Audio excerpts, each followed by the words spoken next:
Nosso canal tem como objetivo principal trazer vídeos e materiais para o crescimento de sua fé e comunhão com Deus.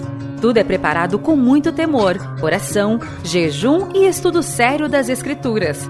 Convidamos você a se tornar um patrocinador e cooperador com o verdadeiro Evangelho. Semeie com sua oferta para que possamos produzir mais vídeos e alcançar muito mais vidas para Jesus. Se inscreva em nosso canal, curta e compartilhe os vídeos. Seja um multiplicador das boas novas. Gente amada, gente querida, é sempre um prazer estar com vocês.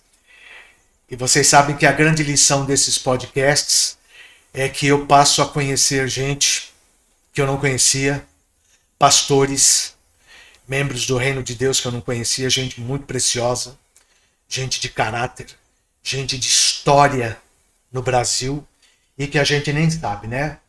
Hoje o nosso convidado especial é o pastor Maurício Abreu de Carvalho.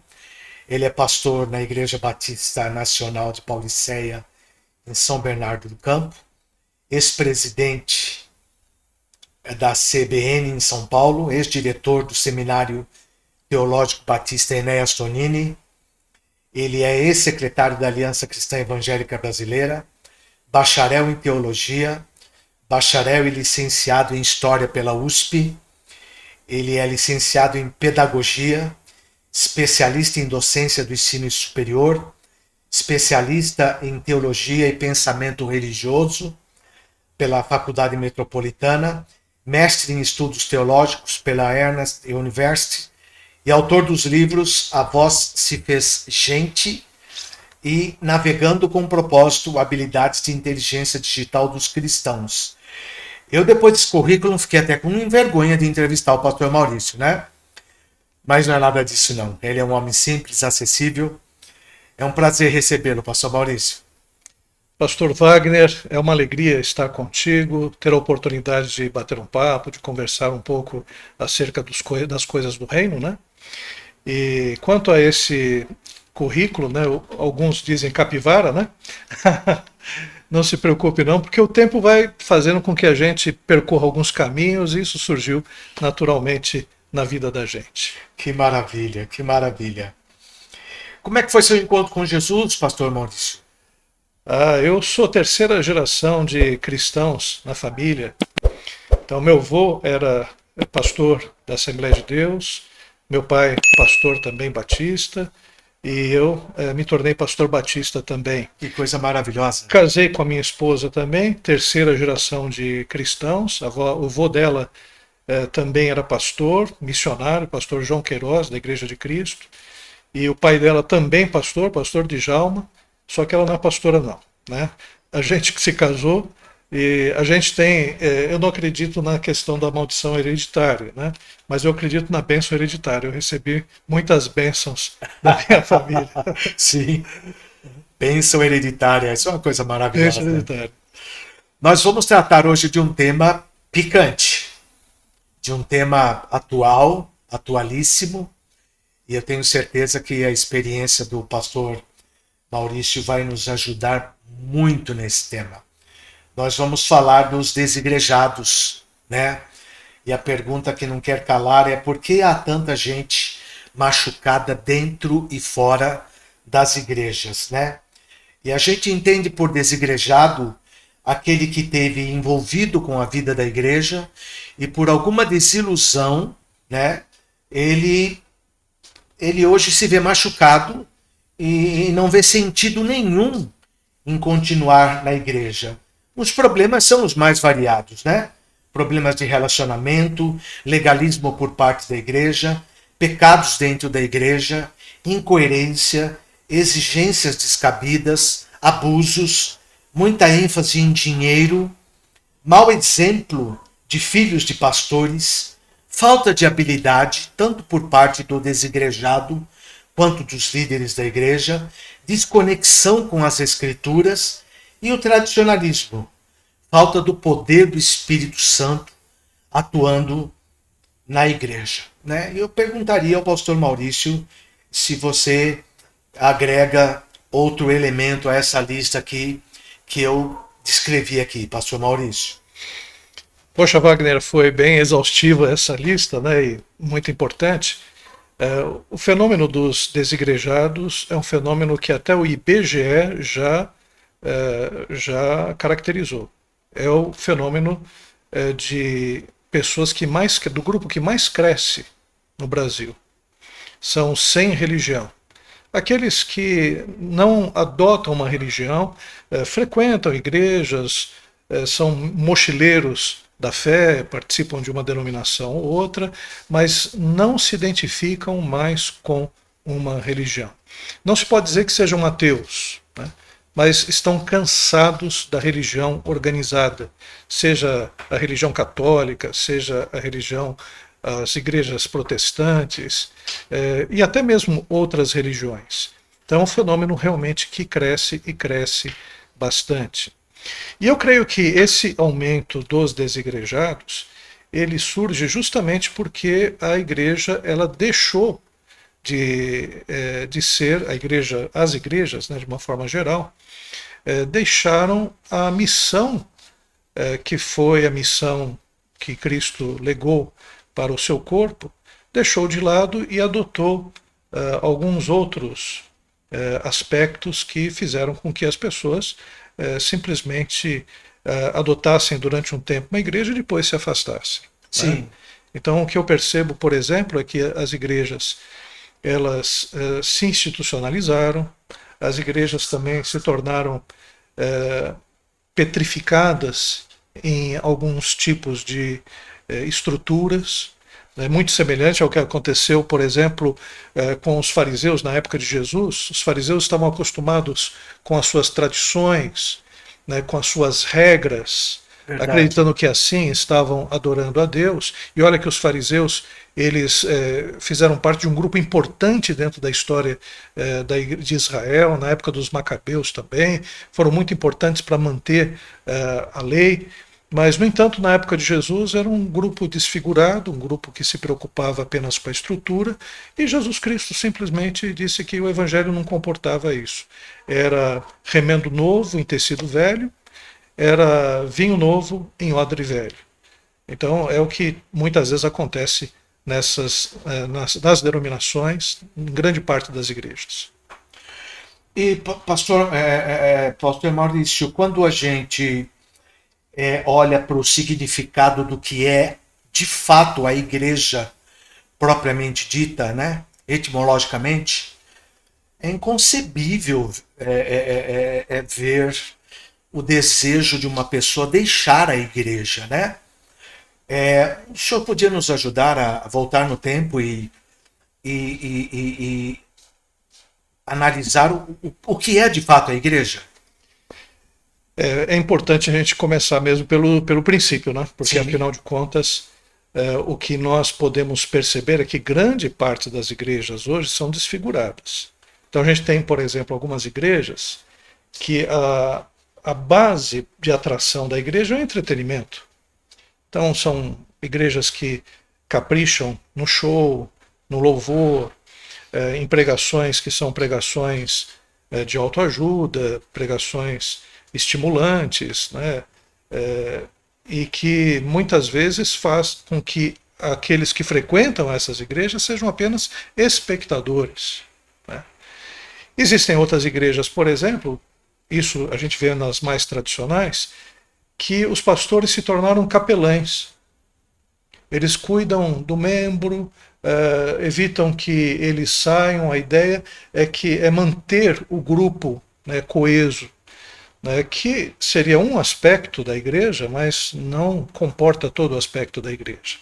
O que a gente pode dizer em relação à igreja a igreja ela tem uma missão, ou melhor, ela tem alguns objetivos. E a gente pode separar os objetivos em relação a 3 aspectos principais. Primeiro, em relação a Deus. Qual o objetivo da igreja? Adorar a Deus, né? Viver uma vida de acordo com os valores de Deus. Também nós temos outro aspecto que é em relação aos membros da igreja, os irmãos. A igreja, então, ela tem um papel de edificar aos irmãos, treinar esses irmãos para poder cumprir o propósito de Deus. E em relação àquele que não é da igreja, aquele que é do mundo, restante do mundo. E o trabalho da igreja, então, seria servir, evangelizar. Então, se o cristão ele não compreende essas três facetas da igreja e não é treinado para isso, então a igreja ela fica capenga. Muito bom. A igreja acaba ou se tornando uma igreja apenas um clube de cristãos, ou se tornando apenas um entretenimento que atrai muitas pessoas, mas essas pessoas acabam saindo das igrejas porque não tem muita fundamentação.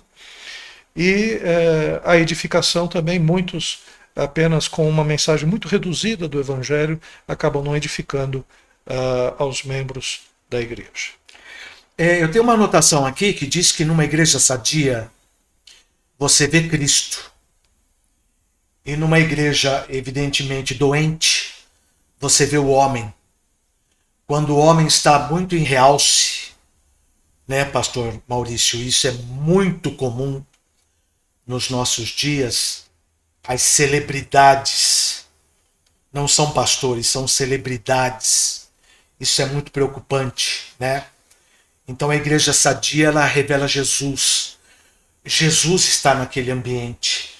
Aquele ambiente é impregnado de Jesus, né? Essa marca é maravilhosa. O senhor percebe isso? Sim.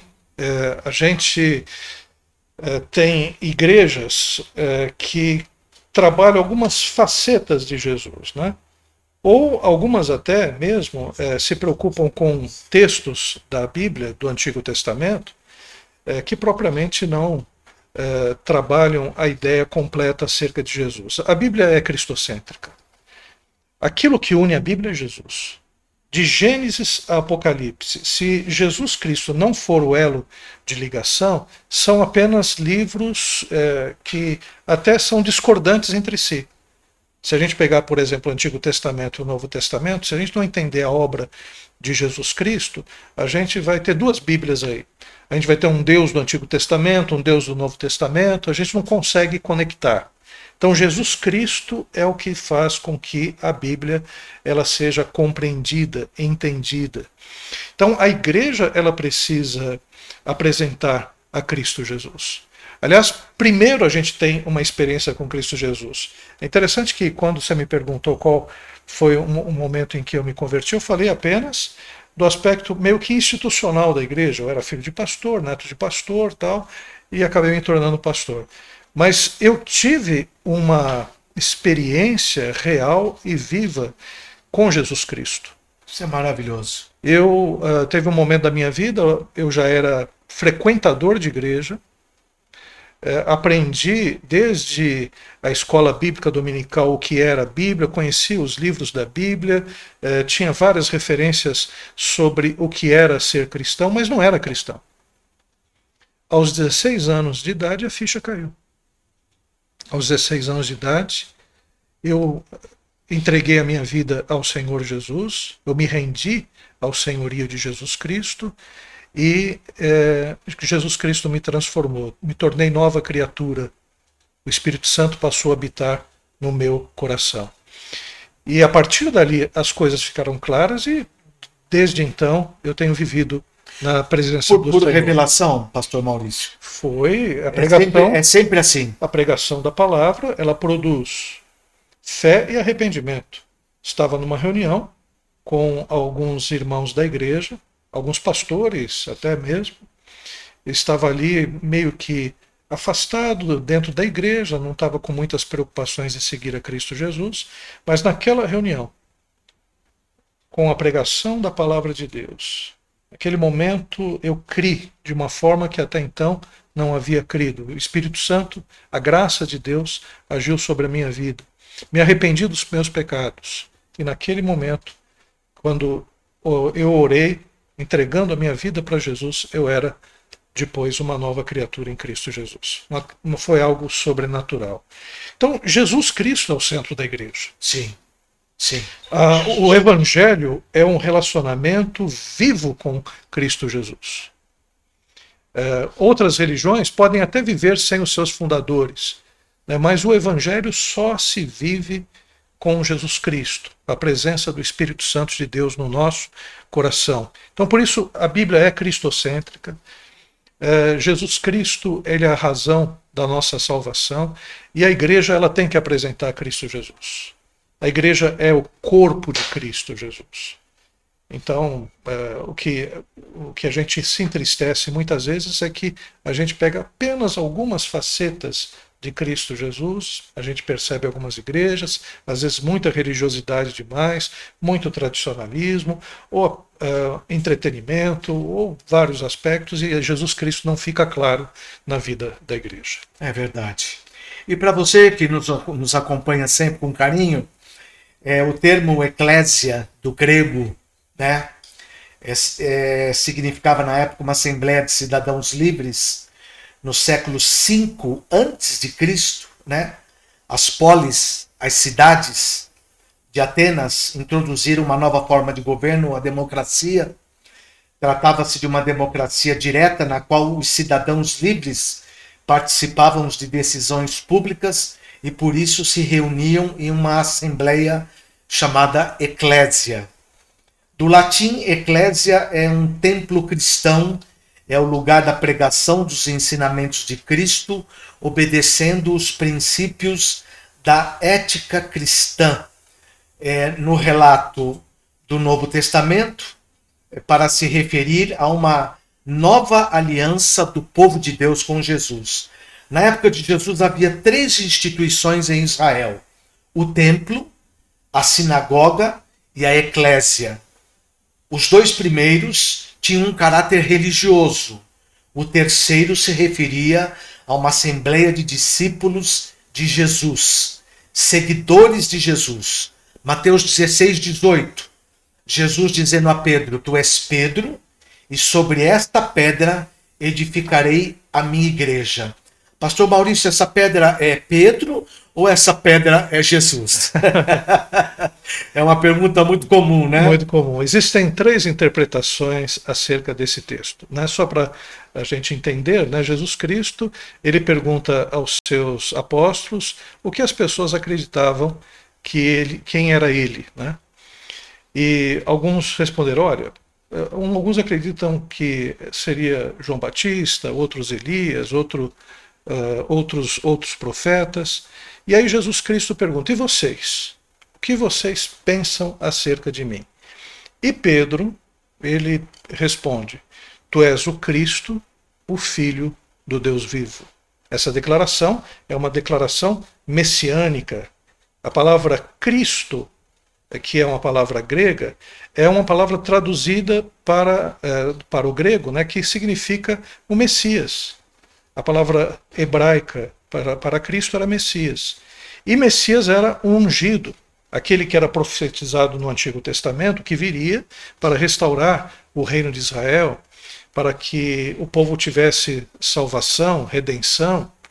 Então Pedro ele faz uma afirmação messiânica, dizendo que Jesus é o Cristo, o Filho do Deus vivo. E uma declaração ainda falando sobre a divindade de Cristo Jesus, quando fala que Jesus era o Filho de Deus. E aí Jesus diz que Pedro tinha recebido uma revelação que não era do homem, né? Foi o próprio Espírito Santo de Deus que havia revelado. Não foi nem carne, nem sangue, mas o próprio Espírito. E disse, e que, aproveitando até o nome de Pedro, né? Pedro se chamava Simão, e Jesus disse, olha, eu quero dizer que tu és Pedro, e sobre esta pedra edificarei a minha igreja. 3 interpretações acerca dessa afirmação. A primeira é que Pedro seria pedra. Esse é o pensamento católico, né? Que Pedro seria o primeiro papa e a igreja seria edificada a partir do fundamento dos papas, né? Então Pedro seria o primeiro papa, o que é muito questionável historicamente. O papado é uma instituição que provavelmente foi se instituindo a partir de Leão I, né, por volta do século IV depois de Cristo. A outra interpretação é que a afirmação de Pedro é que é a pedra. Então, sobre esta pedra, qual pedra? A afirmação de Pedro. Quem defende isso é o Santo Agostinho. Santo Agostinho defendia essa tese. Quer dizer, Santo Agostinho, que para todos os efeitos é católico, né? Um dos pais da igreja. E a terceira afirmação, que é um jogo de palavras. Quando Jesus Cristo, então, aproveitaria o nome de Pedro, esse jogo de palavras, e diria o seguinte: tu és Pedro, Petrus. Petrus quer dizer pedra, pedrinha. E depois ele fala, mas sobre esta pedra, ele utiliza a palavra Petra, que seria rocha. Então ele estaria se referindo não a Pedro, estaria se referindo a ele mesmo, sobre esta pedra. E o que se confirma, né? Depois o próprio apóstolo Pedro, ele na sua carta, ele diz que Jesus Cristo é a pedra angular. A pedra viva. Pedra viva. Coisa maravilhosa da gente estudar e perceber. Que coisa gloriosa. Pastor Maurício, querido, em 1 Coríntios 12, Paulo chamou a igreja, como você já bem se referiu, de um corpo. Cristo é como um corpo, o qual tem muitas partes, e todas as partes, mesmo sendo muitas, formam um só corpo, linguagem de hoje. Como é que um corpo pode estar machucado? Essa imagem de Pedro, de Paulo, é maravilhosa, né? Primeiro, porque quando ele utiliza a palavra corpo, mostra que nós estamos interligados, né? Que existe uma interdependência. Cada qual tem o seu dom, o seu talento, e contribui com o outro e também recebe a sua contribuição, né, a partir dessa ligação, que é uma ligação de corpo, uma ligação física, digamos assim, né? Mas o que a gente percebe nessa figura é que o apóstolo Paulo mostra que a igreja é muito mais do que o prédio, o templo. A gente confunde igreja com templo. A gente passa a ter uma vida meio que templária, né, no sentido de que as coisas parecem que acontecem apenas naquele local, que é o local de reunião. O templo é importante, evidentemente, porque ali a igreja se reúne. Então essa confusão de igreja, chamar templo de igreja, ela é meio daninha. E até mesmo aquela ideia, né, quem trabalha isso muito bem é o Juan Carlos Ortiz, né, no seu livro Discípulo. Ele diz que quando a gente confunde as coisas, é como se, de repente, naquele local que seria o templo, o Espírito Santo estivesse colado no teto. As pessoas entram, no momento do louvor, o Espírito Santo vai despregando. No momento da palavra, da pregação, o Espírito Santo trabalha nos corações. Aí quando termina, faz o apelo, o Espírito Santo já vai despregando das pessoas novamente. No momento que dá os avisos, o Espírito Santo gruda no teto de novo e as pessoas saem do templo.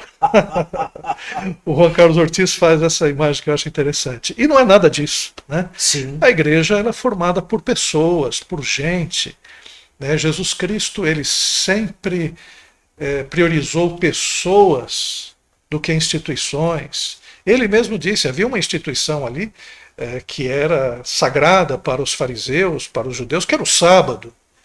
E Jesus Cristo, ele fazia questão de curar no sábado, permitir que os seus apóstolos até comessem, pegassem, debulhassem o milho, né, para comer no sábado, coisa que era proibido, porque era considerado trabalho, né, debulhar o milho. E Jesus Cristo fazia questão de dizer que o homem não foi feito para o sábado, foi o sábado que foi feito para o homem. As leis também têm essa característica. Nós não servimos as leis pelas leis, nós servimos as leis porque elas fazem bem para o homem. Então, o sentido da lei é beneficiar o homem. Então, é muito importante que a gente entenda isso. Igreja é corpo, igreja é formada por pessoas. E claro, né, pessoas podem sair machucadas desse relacionamento. E lá em Efésios 2,19, o mesmo Paulo chama os cristãos de Éfeso para esta compreensão tão maravilhosa, né?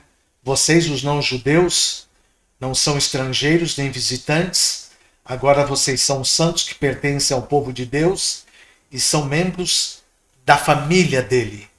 Ele designa agora a igreja não mais como um corpo, mas como uma família. É uma coisa gloriosa isso, não, pastor Maurício? É a família da fé. Né? Aliás, se Deus ele tem que utilizar alguns exemplos que a gente possa entender. Deus é infinito, Deus é poderosíssimo, só imaginar um Deus que fez todo o universo, e a gente se sente, até em comparação com o universo, uma poeira, um pozinho, né, diante daquilo que Deus fez. Então, diante da imensidão de Deus, Deus então resolveu se revelar com categorias que nós pudéssemos entender. Então, por exemplo, o relacionamento dele com Jesus, ele explicou para a gente que é como se fosse o relacionamento do pai com o filho, porque de família a gente entende. E é lindo isso. Né? A gente entende. Jesus referindo-se a Deus como Pai em todo o Novo Testamento, não é? E outra, na literatura judaica daquele período, quem estudou isso foi um teólogo muito conhecido, depois eu vou lembrar do nome dele, mas ele fez uma pesquisa histórica no Novo Testamento e descobriu que ninguém se referia a Deus como Pai. Que Jesus, como um rabino, como um mestre do seu tempo, ele se referia constantemente a Deus como Pai. E a única vez que ele não se referiu a Deus como Pai foi na cruz. Sim. Quando ele disse, Deus meu, por que me desamparaste? E aí a gente vê o drama, né, que foi tomando todo o pecado da humanidade. Aquela separação entre Deus e Jesus, né, o Pai e o Filho, por conta dos pecados. Então essa imagem da família é uma imagem que a gente entende, né, porque o relacionamento familiar é muito forte, é um relacionamento de sangue, é um relacionamento de identidade. Quando nasce uma criança, a primeira coisa que a gente vê na criança são os aspectos parecidos com o pai, com a mãe, com o tio, né, com o primo. Eu, quando vi o nascimento do meu sobrinho, né, eu olhei assim para ele, e aí olharam a orelha dele dizendo, olha, mas tem uma falhazinha na orelha, tem uma espécie de cortezinho. Aí eu falei, não é falha não, é a orelha do tio. O tio também tem uma orelha assim parecida. E a minha irmã realmente confirmou isso, né? E aí depois ela chegou, mostrou assim as mãos do meu sobrinho, né? Olha, Maurício, as mãos são iguais à sua. E eu fiquei todo cheio, né? Porque a gente tem essa questão de identidade, né? Então existe uma identidade familiar. E nós temos uma identidade com Deus. Nós somos filhos de Deus. Nós somos parecidos com Deus. O Sermão da Montanha mostra isso, né? Quando o sermão diz assim, bem-aventurados pacificadores, porque eles serão chamados filhos de Deus, é que como filhos de Deus, uma das características que nós temos é a paz. É a reconciliação, é ajudar as pessoas nesse processo de encontro, de reencontro com Deus e com os homens, né? Então nós somos família de Deus, nós nos identificamos, isso é maravilhoso, né? Às vezes você está conversando com uma pessoa que é de outro país, e ele diz que é cristão, também o Espírito Santo habita no seu coração, existe imediatamente uma identificação. Nós somos irmãos em Cristo. Família de Deus. Família de Deus. Coisa gloriosa. E Jesus, o irmão mais velho. O irmão mais velho. De uma nova raça. Nós somos coerdeiros com Cristo Jesus. Que coisa gloriosa. Pastor Maurício, nós separamos aqui algumas causas, possíveis causas dessas pessoas machucadas. E a primeira dessas causas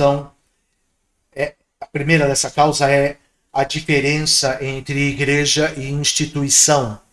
É importante você que está nos acompanhando, você corre perigo de, às vezes, por falta de informação, por falta de cobertura, por falta de uma análise mais cuidadosa, você pode estar numa instituição, não numa igreja.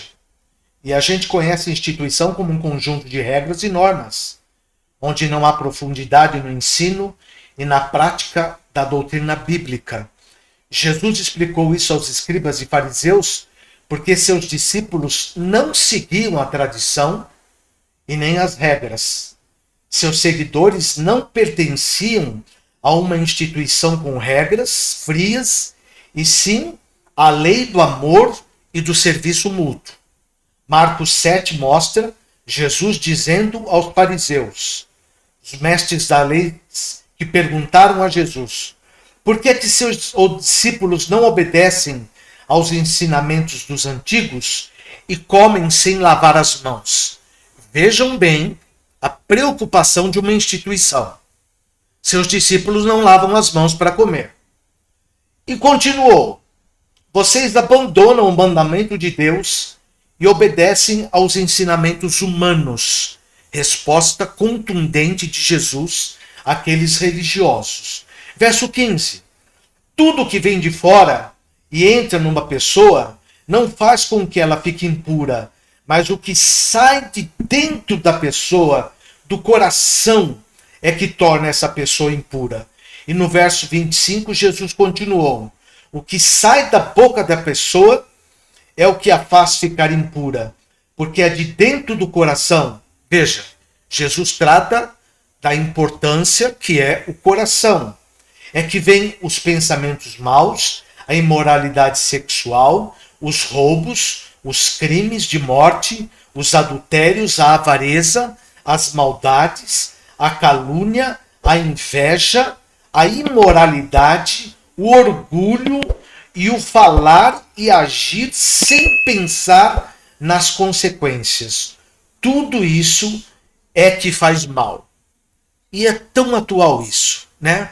Jesus tratou com absoluta diferenciação, não é, pastor Maurício? O que era a instituição fria, morta, e o que era a igreja que pertenceria a ele. Esse texto é maravilhoso. Aliás, Jesus Cristo ele tem vários embates, né? E os principais embates que Jesus Cristo teve foi com os religiosos. E principalmente os fariseus e os escribas, os chamados doutores da lei. Isso porque, né, até o Cortella, numa entrevista recente no Roda Viva, ele trouxe uma comparação que eu achei interessante. Ele disse que os fariseus eram como o MP da época, né, o Ministério Público, né, porque eles estavam preocupados com a lei e se Jesus Cristo estava de acordo com os ditames da lei. E só que, evidentemente, a lei que os fariseus eles seguiam já era uma interpretação da lei que eles tinham feito. Né? Jesus Cristo ele mesmo disse: eu não vim para revogar a lei, eu vim para cumpri-la. E a gente pode perceber isso, né, em todo o ministério, em todo o tempo que Jesus Cristo ficou aqui na Terra, em todo o seu ministério, a gente percebe que ele não só ressignifica a lei, ele aprofunda o sentido da lei. Enquanto que os fariseus eles estavam preocupados com os aspectos externos da lei, Jesus Cristo ele aprofunda principalmente no Sermão da Montanha, colocando as coisas nos seus devidos lugares, mostrando que o principal da lei é amar a Deus sobre todas as coisas e o próximo como a si mesmo. Então ele vai colocando nos lugares, né, aquilo que era fundamental e essencial em relação à igreja. Agora, em relação à religião. Agora, em relação à questão da instituição, o que a gente pode perceber é claro que todos nós vivemos em instituições. O Estado é uma instituição, a igreja é uma instituição, a família é uma instituição. Nós não somos anti-instituição, mesmo porque nós vivemos nela. Nós temos RG, temos CPF, carteira de habilitação, tudo isso faz parte de habilitação, de aspectos institucionais. Até mesmo a certidão de casamento. Alguns até dizem: eu sou contra o casamento civil, né, não acho necessário, mas não é contra a certidão de, por exemplo, outras certidões, ou habilitação. Não é contra o CPF, não é contra outras coisas. Né? Pensamento interessante. Nós não somos contra as instituições, mas entendemos que as instituições elas são estruturas. São estruturas necessárias, mas não tratam do aspecto essencial.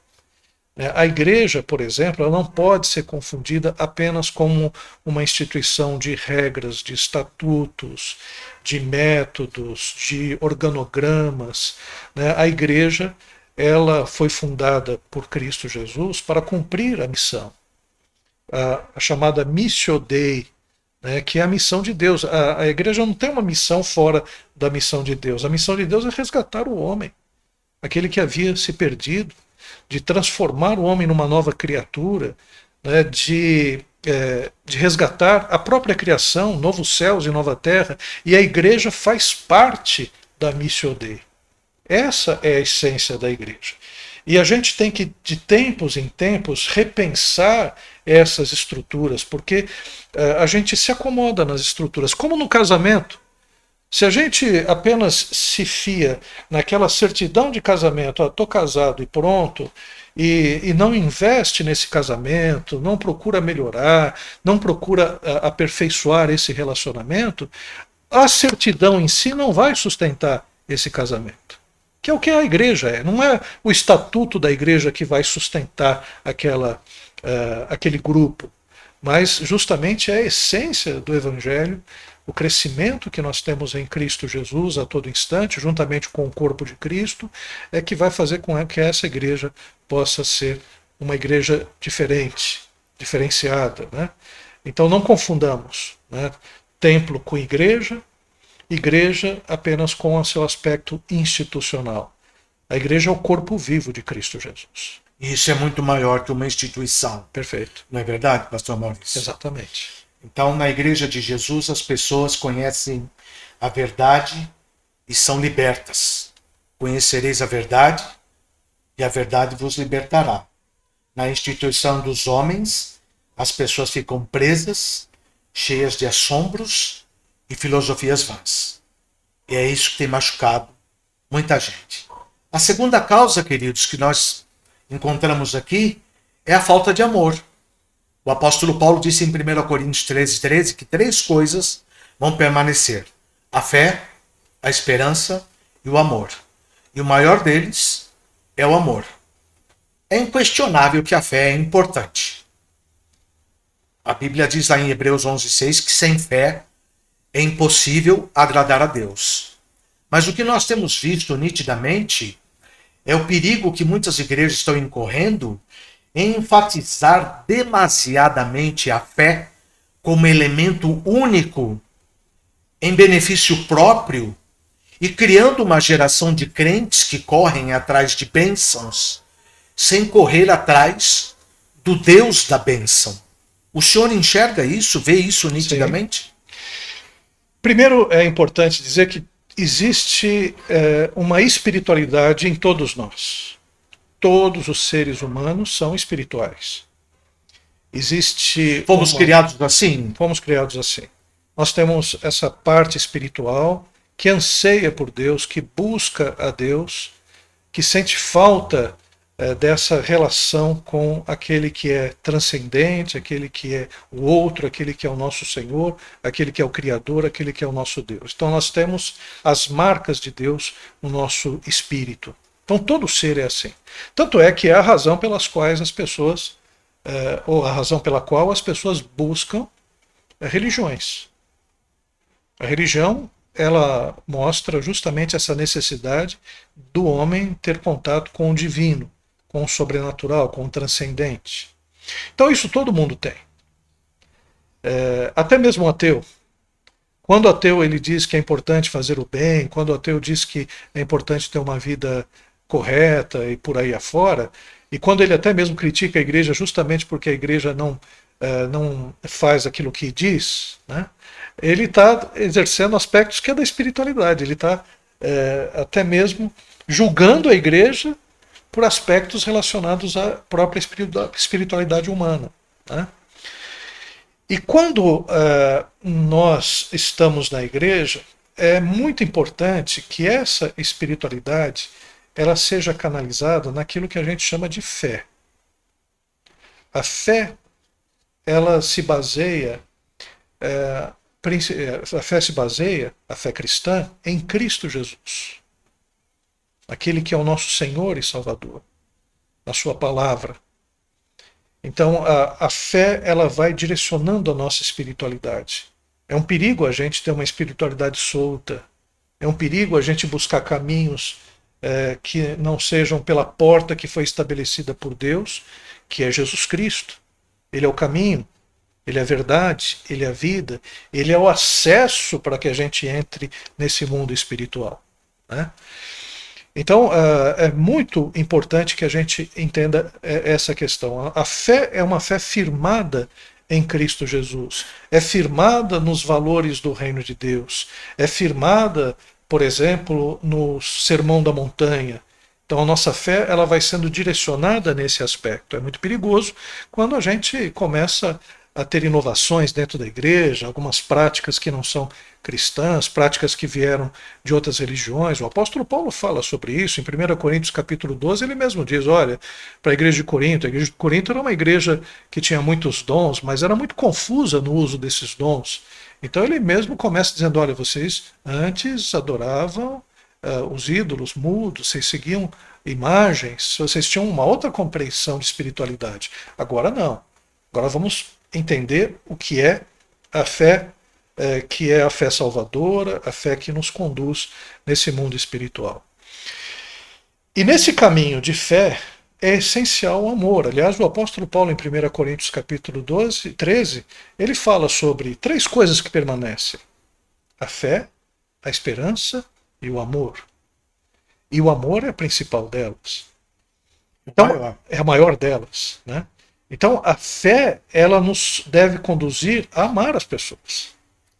A fé cristã, ela se baseia num relacionamento amoroso com o Pai e amoroso com os nossos irmãos. Ela não está baseada, portanto, pastor Maurício, em buscar alguma coisa de Deus com fé, na expectativa de receber alguma em troca, com juros e correção monetária. Muito bem pensado, porque a palavra fé na Bíblia, ela tem alguns, dependendo do contexto, ela pode ser interpretada de maneira diferente, né? Por exemplo, nós temos fé, como o apóstolo Paulo diz lá, acabei a carreira, guardei a fé, em 2 Timóteo no capítulo 4. Aquele guardei a fé seria aquele conjunto da palavra de Deus, perfeito, do ensinamento de Cristo Jesus. Guardei a fé, guardei os ensinamentos de Cristo Jesus. Perfeito.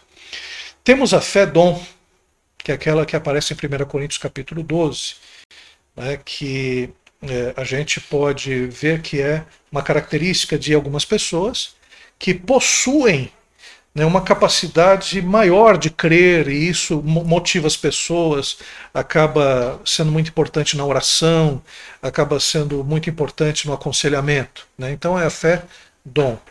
E existe a fé salvadora, aquela que é a fé em Cristo Jesus, né? Aquela fé no Senhor Jesus, aquela que nos conduz à salvação. Então é muito importante que essa fé, que é baseada na palavra de Deus, que é baseada no relacionamento com Cristo Jesus, ela seja bem estabelecida, né? Que ela seja uma fé baseada nas Escrituras Sagradas, para que a pessoa possa exercer de fato uma vida cristã que seja coerente. E uma expectativa exclusiva na esperança, pastor Maurício, ela nos ajuda a pensar noutro perigo. O povo brasileiro hoje é um povo carente de esperança. Vide os políticos brasileiros e a máquina pública toda que não encara de frente os problemas nacionais e não reativam a economia e não fazem esse país andar.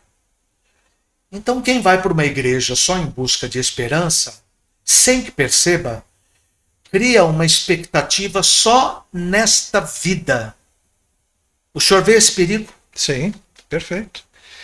A ideia aí, se não é uma fé baseada numa esperança, baseada numa fé em Cristo Jesus, num relacionamento amoroso com o Pai, o Senhor Jesus e os irmãos, uma fé fundamentada na palavra, essa esperança ela pode ser uma esperança vazia, uma esperança que pode dar até vazão à crença em Messias, né? Em outros Messias. O próprio Senhor Jesus disse no sermão escatológico em Mateus capítulo 24 que muitos falsos cristos apareceriam. Por que falsos cristos? São falsas esperanças. A esperança política. Alguns confundem a sua religiosidade, a sua espiritualidade numa esperança política. O que faz com que muitos se decepcionem, evidentemente, porque não existe política, não existe ideologia humana, não existe partido político, não existe nenhum tipo de líder político que vá suprir aquilo que naturalmente é da espiritualidade. Sim. Que somente Deus. Aliás, essa questão do Agostinho dizendo que Agostinho diz isso, né, que existe no homem, parafraseando, né, um vazio que é do tamanho de Deus. Então esse vazio dentro do homem, se o homem não buscar a Deus, ele vai tentar preencher com a política, com o ativismo, com a droga, com relacionamentos, com alguma coisa. Até que ele vai perceber, se ele for uma pessoa que dê vazão mesmo à palavra de Deus, ele vai perceber que nada pode preencher esse vazio a não ser o próprio Senhor Jesus. Então, o que me entristece, a gente vê que muitas pessoas saíram da igreja e vão sair, a gente está numa espécie eu vou usar um termo, né, meio chulo, mas uma espécie de ressaca, que muitos se embriagaram, né, com as ideologias políticas, se frustraram e se frustrarão e vão sair da igreja por causa disso, porque a igreja muitas vezes se tornou uma igreja ativista política. Exatamente. Então esse é um fator. Muitos jovens... E o assunto da nossa pátria no céu ficou para trás. Exatamente. A gente pensou na pátria aqui na terra. Muitos jovens hoje estão decepcionadíssimos com a igreja por causa disso. Muita gente nas faculdades, nas universidades, elas simplesmente ficaram arredias à mensagem das igrejas, porque estão achando que a igreja ela é um puxadinho do Estado. Virou um puxadinho de outra instituição importante, que é o Estado, mas misturou as áreas de competência. E vem Paulo, pastor Maurício, em 1 Coríntios 13, um dos principais capítulos da Bíblia, fazendo uma síntese daqui, dizendo que ele poderia falar todas as línguas que são faladas na terra e até no céu, mas se ele não tivesse amor, as palavras seriam como um som de um gongo ou como um barulho de um sino. Ele poderia ter o dom de anunciar mensagens de Deus, ter todo o conhecimento, entender todos os segredos, ter tanta fé que até poderia tirar os montes do seu lugar, mas se não tivesse amor, não seria nada. Poderia dar tudo e até mesmo entregar o seu corpo para ser queimado, mas se não tivesse amor, isso de nada adiantaria. E fica aqui no nosso coração, pastor Maurício, a imaginação de como seria um ambiente impregnado de amor e como seria uma igreja de pastores forjados nessa escola do amor, e quanto isso traria de benefício para a igreja no lugar desses pastores hoje absolutamente narcisistas, olhando o tempo todo para aquilo que eles têm tanto orgulho, para a sua própria beleza, quando deveriam estar olhando para o amor que Deus tem pelas pessoas que estão dentro das suas igrejas.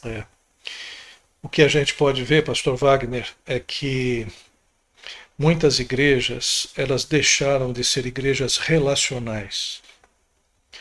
Se tornaram igrejas em que ou se oferece uma série de produtos, como por exemplo, produtos relacionados às necessidades imediatas das pessoas, né? Então se produz uma campanha para resolver um problema no relacionamento familiar, uma campanha para resolver um problema financeiro, uma campanha para resolver um problema de dependência química, e a igreja passou a oferecer esses produtos.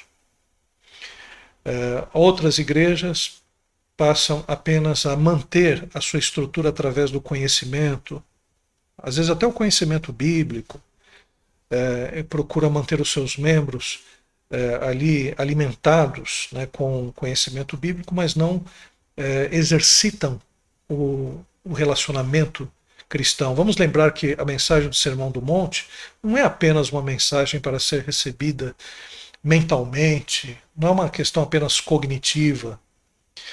Jesus Cristo ele diz que aquele que construiu, aquele que ouve as minhas palavras e as pratica, aí sim ele vai se assemelhar àquele que construiu a sua casa na rocha. Então o evangelho ele tem que ser vivencial, existencial. O evangelho ele precisa ser ouvido, entendido e aplicado. Então o amor cristão ele tem que ser não apenas entendido, porque se é apenas fica no nível mental, é um amor platônico. É um amor apenas de intenções. É aquele amor da janela, da pessoa que vê a pessoa amada andar na rua e ama essa pessoa, mas nunca se declara a ela. Né? E mantém esse amor platônico. O amor cristão não, é um amor que chega à prática. Tanto é que em 1 Coríntios capítulo 13, você não tem uma definição de amor. Você tem uma prática de amor. O amor Verdade. não se ensoberbece, não se exalta. Verdade. Né? Tudo crê, tudo suporta. Então são características daquele que ama, são práticas. E a igreja, ela tem que se preocupar com essa prática. Os membros eles precisam ser alimentados e serem pastoreados e serem ensinados a vivenciar essa prática cristã e passar adiante esse conhecimento também.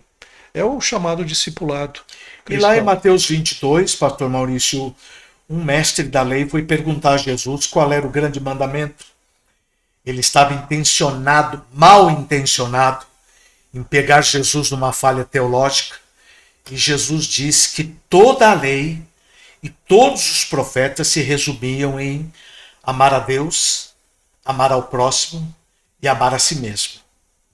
E mais interessante ainda é que em João capítulo 13, verso 1, no texto do lava-pés, que é um texto maravilhoso, o verso 1 diz que Jesus amou seus discípulos até o fim. A marca do amor está muito ausente hoje na vida da igreja. E a Bíblia diz em Mateus 24 que o amor esfriaria. O amor está esfriando, pastor Maurício? Sim, é uma marca do final dos tempos.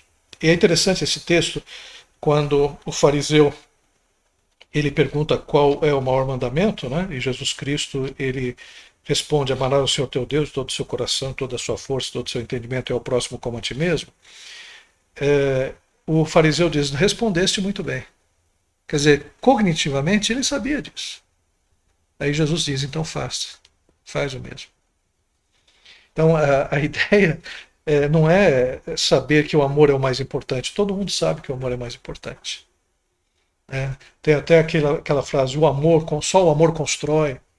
Os poetas cantam a respeito do amor. Todo mundo fala a respeito do amor. O problema está justamente na prática desse amor.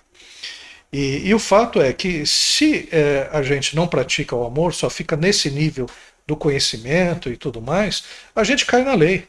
Verdade. E a lei, ela exclui, a lei, a gente vai pegando as filigranas da lei. O senhor diria que a igreja está vivendo na lei e não na graça? Sim, quando ela estabelece que a instituição é mais importante, que o estatuto é mais importante, que o método é mais importante, e aí se deixa de amar realmente as pessoas. Né? E aí muita gente ferida sai das igrejas por conta disso, porque se vende uma questão de que a igreja é o local onde o amor de Deus existe e o amor dos irmãos. E a pessoa vai vivenciando aquilo e vai percebendo que ela só é vista naquela igreja quando dá o dízimo. Só é percebida na igreja quando está trabalhando em prol da igreja. Sim. Só é percebida na igreja quando ela faz alguma coisa. E ela não tem pertencimento, ela não percebe uma identidade clara, cristã, ela se fere, se torna uma pessoa amarga e acaba saindo da igreja. E às vezes não de Cristo.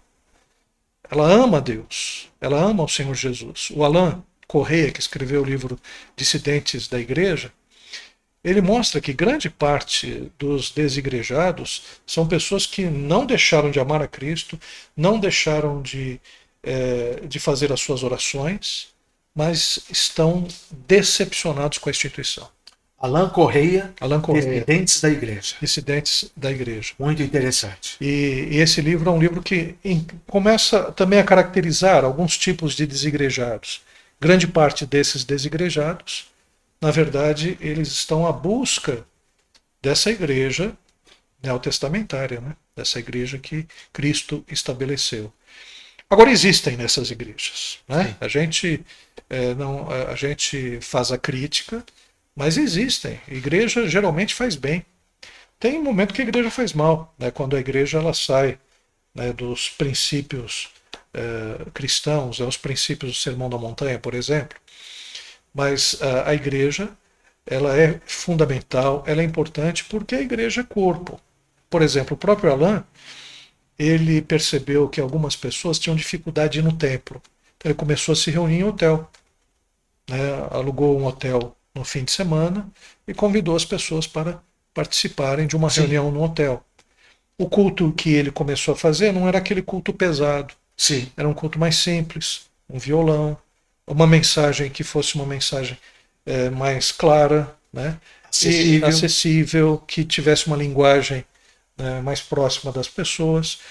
E assim ele foi trabalhando e esse grupo, né, foi crescendo e foi se estabelecendo como igreja, uma igreja que se reúne no hotel. Que lindo isso. Pastor Maurício, mais uma causa dos desigrejados é o medo de serem eles mesmos, e o coletivo cria uma falsa ideia de igualdade, de que as pessoas são todas iguais e que reagem aos impulsos da instituição da mesma forma. Isso é uma farsa, uma falta de respeito, de conhecimento do ser humano. Medo de dizer não, medo de não atender a expectativa ou não atingir os resultados da igreja, medo de tomar decisões, medo de expectativa de um trauma, medo de se expressar, tendo de contrariar alguém, quando principalmente essa pessoa é um líder. Medo é um sintoma da instituição e a coragem é um sintoma da Igreja de Jesus. A questão do medo, né, como foi colocado, como o pastor colocou, é interessante porque o apóstolo Paulo, quando ele fala sobre, lá em Efésios capítulo 4, quando ele fala sobre as 7 características de uma igreja, né, que é uma espécie de confissão de fé, um só Espírito, um só Senhor, um só batismo. Depois ele fala que Deus estabeleceu 5 dons. Estabeleceu apóstolos, estabeleceu evangelistas, apóstolos, profetas, evangelistas, pastores e mestres, com o objetivo de edificar o corpo, de manter a unidade, de fazer com que esse corpo ele fique coeso, as pessoas sejam alimentadas adequadamente. E o que a gente percebe é que falta mesmo, em grande parte das igrejas, esse cuidado, né, com os membros. Porque, por exemplo, o missionário ou o apóstolo é aquele que vai trazer uma visão para a igreja, uma visão para fora, para que a igreja possa servir a humanidade, possa servir o mundo, possa servir as pessoas, possa evangelizar. O profeta é aquele que vai trazer mensagens que sejam mensagens que tirem a igreja da mornidão, que a igreja se afaste dos desvios da palavra. O profeta é fundamental. Nesses dias que nós vivemos, eu vi, principalmente em algumas mensagens no YouTube, eu vi algumas pessoas que foram ótimos profetas, que mostraram que a igreja estava errada nesse ativismo político, sofreram a consequência, foram pessoas afastadas de suas denominações, criticadas até hoje, sofreram cancelamento, linchamento virtual, quer dizer, fizeram aquilo que o profeta deve fazer, né, e sofreram aquilo que o profeta sofre, né? Então, a necessidade de profetas na igreja para apontar o erro e o caminho, né, para superar o erro.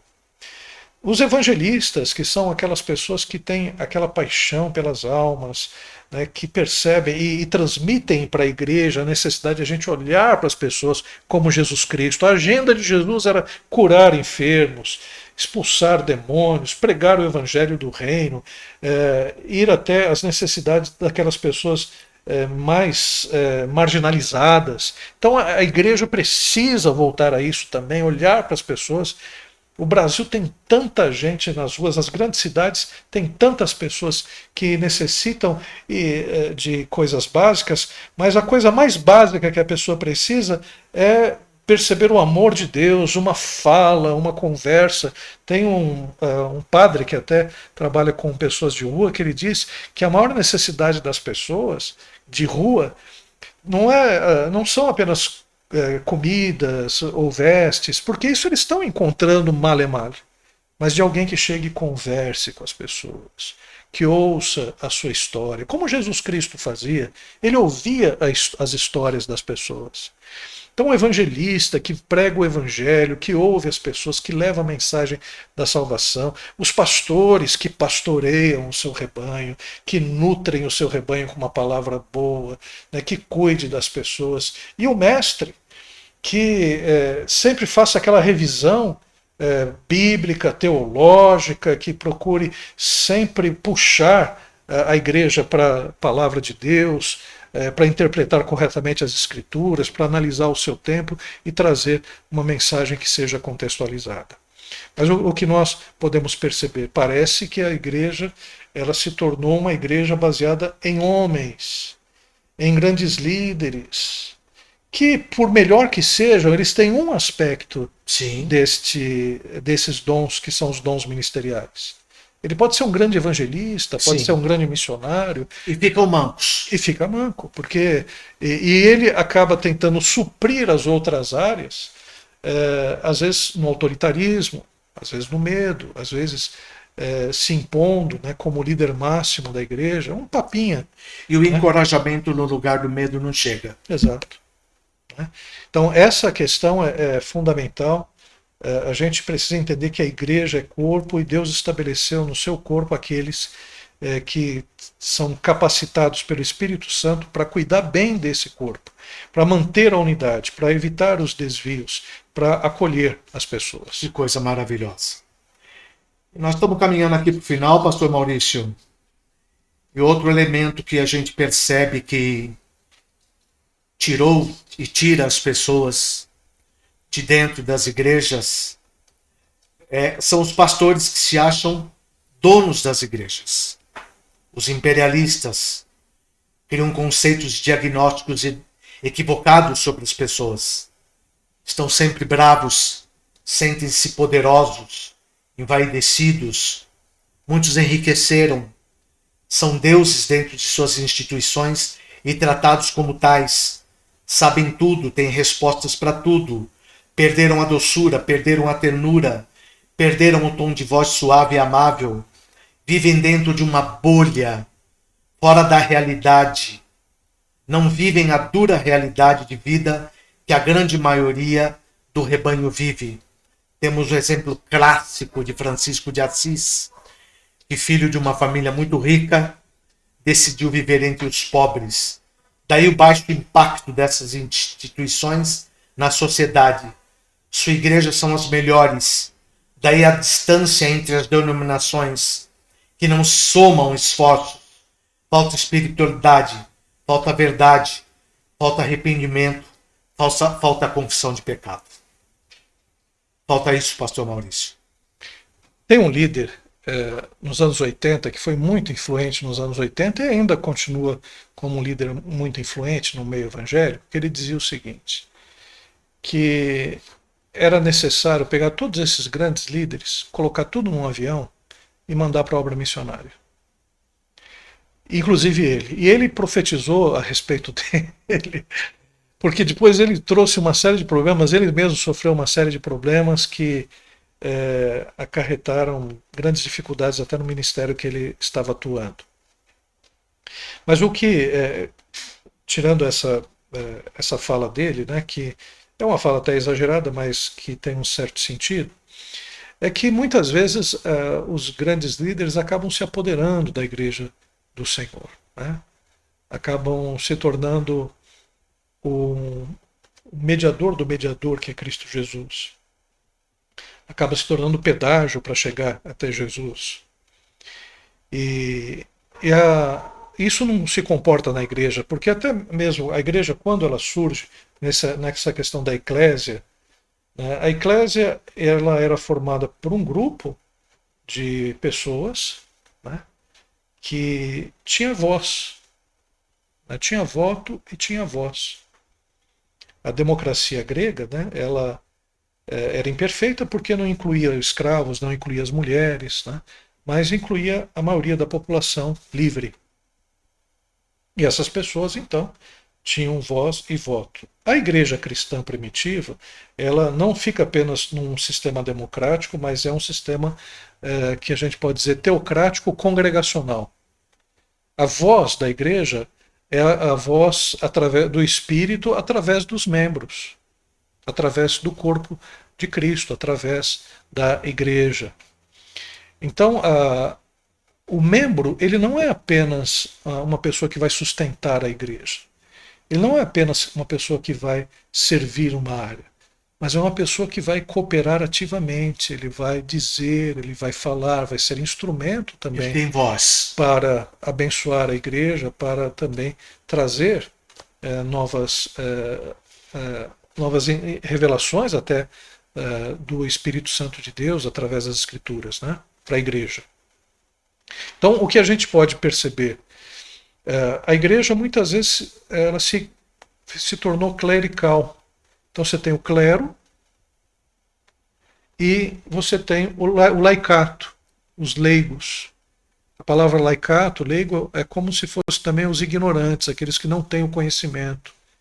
E o clero é aquele que detém todo o conhecimento espiritual, são, na verdade, os sacerdotes. A igreja, em todas as épocas, ela corre esse perigo. Na Idade Média, a igreja se tornou clerical.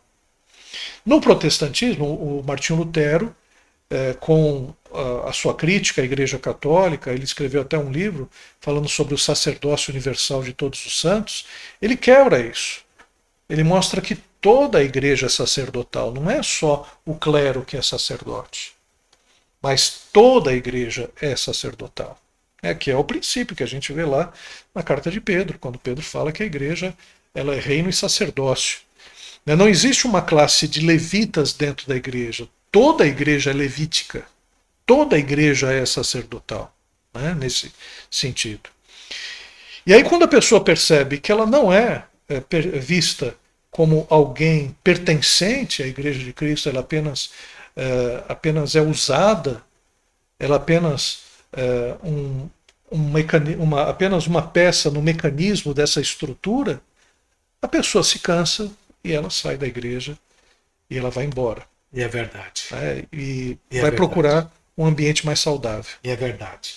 Os donos da igreja trazem confusão, eles impedem a ação do Espírito Santo na multiplicação, cura, libertação, desenvolvimento das pessoas e engajamento na missão de ganhar o mundo para Deus. E quando a instituição tem que ser do jeito do dono, uma falsa unção passa para as demais sucursais. Porque a unção passa, seja ela boa, seja ela ruim. Há poucos pastores servos nos nossos dias. Vivemos tempos difíceis. Há poucos pastores que pregam a verdadeira palavra de Deus, o evangelho expositivo. E na mídia, muito menos ainda. Nós vivemos um tempo das grandes celebridades. Que Deus nos ajude, que Deus nos livre. E a última causa de tanta gente desigrejada, pastor Maurício querido, são os líderes despreparados. Há uma profunda falta de preparo dos líderes em conhecer e interpretar os anelos da alma humana. O senhor percebe isso? Sim, sim. Primeiro, há um conhecimento, uma falha no conhecimento bíblico-teológico. Os seminários teológicos, eles cada vez mais estão vazios, né? As instituições de formação teológica estão sofrendo, né, com isso, muitas estão fechando até, pelo desinteresse que as igrejas e os pastores têm em uma formação bíblica dos seus membros. Isso é um ponto. Segundo, os próprios seminários teológicos falham, né, também porque às vezes priorizam apenas o conhecimento bíblico e teológico e não o existencial, o relacional e vivencial. Verdade. Então você às vezes tem pessoas com uma boa formação teológica, mas são teólogos de gabinete. São pessoas que não têm uma interação com a igreja, com o povo de Cristo. Precisa colocação, pastor Maurício. Então, esse também é uma falha das próprias instituições de formação.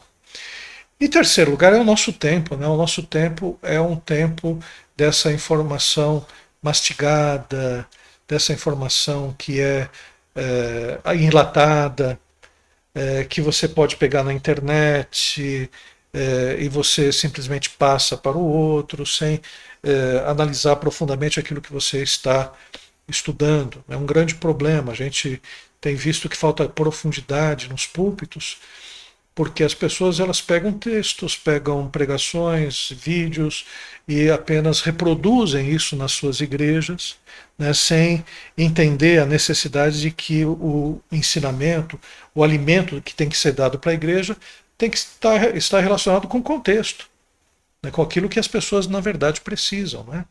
E não existe aquela interação, né, do pastor e a ovelha, né, para que o pastor possa entender as necessidades da sua ovelha, quando se utiliza, né, esse mecanismo de mensagens prontas, mensagens que são compradas na internet, né, adquiridas na internet Pura e por aí verdade. afora. Né? Então, o que a gente percebe é que falta essa informação. Agora, essa formação ela tem que ser dada pelo líder. Como é que Jesus Cristo fez? Como é que Paulo fez? Né? Jesus Cristo ele pegou uma estrutura da época que era o discipulado, que já existia. Os rabinos famosos da época, Hilel, Shammai e Gamaliel, né, eles tinham essa estrutura de ensinar os discípulos também. E Jesus Cristo, João Batista também, e Jesus Cristo manteve essa estrutura, ensinando os apóstolos, escolhendo 12, vivendo com eles, comendo juntamente com eles, experimentando aspectos do dia a dia. Então essa formação ela tem que existir também em relação ao pastor e aqueles que são os seus discípulos. Né? E também esse tipo de formação tem que espraiar na igreja também. A igreja não pode ficar apenas presa ao púlpito e apenas na escola bíblica dominical. Ela tem que criar um modelo de educação que seja integral. Carl Gustav Jung, psiquiatra e psicoterapeuta suíço, fundador da psicologia analítica, dizia: conheça todas as teorias, domine todas as técnicas, mas ao tocar uma alma humana, seja apenas outra alma humana. E o interessante, pastor Maurício, é o momento em que Judas tem que beijar Jesus para identificá-lo. Tamanha igualdade que ele tinha com seus discípulos. Ele era uma alma humana que tocava outras almas humanas. Falta isso para a liderança. Sim. Nesse evangelho muitas vezes enlatado, né, dos grandes impérios religiosos, falta isso, né, falta esse tipo de modelo. Mas eu creio que existem movimentos, tá, igrejas, que estão dispostas a mudar. Eu vejo isso no anseio que muitos cristãos têm. A gente vê que a igreja, ela na história, toda a sua história, ela passou por altos e baixos. A igreja ela tem muitos defeitos, é a parte humana da igreja, mas a igreja ela tem jeito, né? Quando Jesus Cristo ele é invocado, quando ele é buscado, quando os seus valores são de fato exercitados. Então existe remédio para a igreja. E o que nós podemos perceber é que a igreja vai continuar, a igreja ela é vitoriosa, as portas do inferno não vão prevalecer contra ela, e que a gente precisa, na verdade, é entender qual é o fundamento da igreja. Se o fundamento é Cristo Jesus, a gente tem que correr para o fundamento da igreja e viver o evangelho do reino. Então é importante que a gente volte sempre. Então a igreja é esse local de pessoas imperfeitas, líderes que têm seus problemas também, líderes que precisam se arrepender dos seus erros também, dos seus pecados. Eu me lembro, e aí uma coisa particular, né? Meu pai estava em casa e a minha irmã estava namorando com um rapaz. E era um rapaz muito, muito legal, tudo, mas às vezes ele era meio entrão, né? Às vezes entrava sem bater em casa, tal, né? E aí ele começou a entrar dentro de casa e meu pai chegou, poxa, de novo esse rapaz aqui, e ele já estava na porta, ele ouviu tudo. Meu pai ficou sem graça, o rapaz também, criou um ambiente, minha irmã mais ainda, ficou com raiva do meu pai. E domingo, era domingo isso. E à noite, quando eles estavam participando da ceia, antes de meu pai tomar a ceia, ele se levantou e foi pedir perdão para o namorado da minha irmã. Ele já era pastor. E aquela cena me trouxe muito mais ensinamento do que eu poderia ter apenas ouvindo a necessidade do perdão. Cena linda. Eu vi um pastor pedindo perdão para um membro. E o namorado era entrão mesmo, né? Eu até pensava que E o não seu pai tinha que tinha até perdoar. razão. Tinha até razão. Sim. Mas ele foi Mas até ele abriu mão da perdão. razão e foi pelo caminho do perdão. Foi pelo caminho do perdão. Então, o que a gente precisa, às vezes, não é que a gente seja impecável, que a gente não erre, que a gente não cometa erros com os nossos liderados ou com os nossos líderes. Isso vai existir. No grupo apostólico, toda hora tinha aquela disputa para ver quem ia ser o maior. Era Tiago e João, até a mãe deles intercedeu para que um ficasse à direita e à esquerda, nem sabia o que ela estava falando, né? Pedro toda hora se apresentava, né? Justamente porque ele queria capitalizar em cima disso, né? Todos estavam ali disputando alguma coisa. E Jesus Cristo toda hora ensinando, falando, dizendo, mostrando. E eles depois, quando o Espírito Santo desceu no Pentecostes, se tornaram líderes maravilhosos, pessoas imperfeitas que foram aperfeiçoadas pelo Espírito Santo de Deus. Que coisa maravilhosa. Então nós também passamos por isso, mas a igreja precisa ser sempre questionada, a gente sempre precisa ter essa visão crítica a respeito da igreja. Por isso que o ministério é quíntuplo. Tem um mestre lá, o mestre faz esse papel. Por que às vezes a igreja quer acabar com os seminários? Porque líderes não querem mestres que apontem os defeitos dele e da igreja. Não é nem da igreja, dele. Né? Então, há necessidade do mestre, há necessidade do profeta. Por que às vezes a igreja quer eliminar os profetas? Porque o profeta seria o plano B de Deus. Né? Claro que Deus, o plano dele é perfeito. Mas não tinha o sacerdote? Não tinha já uma tribo de Levi estabelecida por Deus para cuidar do sacerdócio? Mas não era suficiente, porque os sacerdotes também se corromperam. Era necessário o profeta. Né? Então que Deus nos dê sabedoria, que a gente ouça os profetas, ouça os mestres, ouça todos os ministérios também, e assim a igreja possa se constituir como corpo vivo de Cristo Jesus para essa geração. Amém. Amém. Estamos caminhando para o nosso final, pastor Maurício. Queria que você falasse sobre os seus livros. Opa. A gente teve a oportunidade de produzir 2 materiais, né, que são materiais muito práticos. Né? O primeiro deles é o livro O Verbo se fez gente, que é uma jornada no Evangelho de João. A gente teve a oportunidade de pregar expositivamente sobre o Evangelho de João e a gente traz aqui alguns insights. Não é o sermão, o esboço, mas alguns insights, capítulo por capítulo, para que possa ser usado num pequeno grupo, numa célula, ou até mesmo para ajudar aquelas pessoas que estão preparando um sermão. E esse último livro que nós lançamos agora, saiu do forno, é o Navegando com Propósito, que são habilidades de inteligência digital para cristãos. A questão é que nós entramos no mundo digital. Ninguém bateu na nossa porta dizendo, olha, você quer entrar no mundo digital? Nós entramos. E eu sou de uma geração que é uma geração de imigrantes digitais. Eu era da área analógica. A minha vida, a minha infância toda foi vivendo uma vida que era uma vida analógica. E com a chegada do mundo digital, a gente entrou nesse mundo digital. Só que hoje existem gerações que são nativas digital. Geração Y, a geração Z, a geração Alpha já nasceu no mundo digital. E a nossa preocupação com esse livro é que os cristãos tenham cidadania digital, que eles entendam, que eles sejam alfabetizados nesse mundo, nessa era que é uma era tecnológica. Então, quais são os assuntos que são trabalhados? O uso do tempo de telas, o gerenciamento no tempo de telas. Algumas pessoas são dependentes dos smartphones. Questão de segurança digital, cyberbullying, temas como, por exemplo, pensamento crítico diante das notícias, das informações, e tudo com valores cristãos. Porque o problema é que o cristão, muitas vezes, na sua vida offline, ele leva até o evangelho de uma forma muito parecida com o que a Bíblia exige. Mas na sua vida digital, o sujeito é um encapetado.